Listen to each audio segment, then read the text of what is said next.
ஆப்பிரிக்க நாடுகளில் ஒன்றான எத்தியோப்பியாவில் கடும் நிலச்சரிவு ஏற்பட்டு உள்ளது. இந்த நிலச்சரிவில் சிக்கி இதுவரை 200க்கும் மேற்பட்டோர் உயிரிழந்துள்ளதாக தெரிய வந்துள்ளது. ஆப்பிரிக்க நாடுகளில் ஒன்றான எத்தியோப்பியாவின் தெற்கு பகுதியில் திங்கட்கிழமையான நேற்று ஜூலை 23 கனமழை பொழிந்தது. இதைத் தொடர்ந்து அங்கு கடும் நிலச்சரிவு ஏற்பட்டது. இதில் சுமார் 200க்கும் மேற்பட்ட மக்கள் சிக்கி உயிரிழந்துள்ளனர். அவர்களில் 81 பேர் பெண்கள் என்றும் 148 பேர் ஆண்கள் என்றும் தெரிய வந்துள்ளது.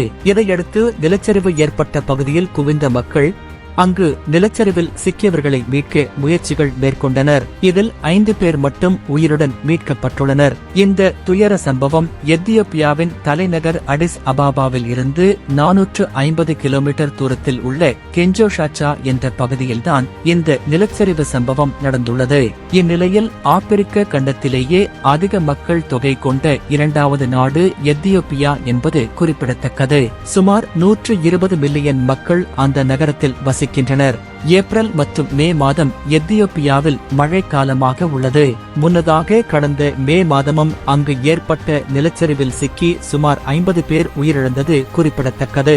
இந்நிலையில் தற்போது ஏற்பட்ட நிலச்சரிவில் முதலில் சிக்கியவர்களை மீட்கச் சென்றவர்கள் மீது மீண்டும் 2வது முறையாக மண் சரிந்ததால் அவர்களும் சிக்கியுள்ளதாக தெரிகிறது.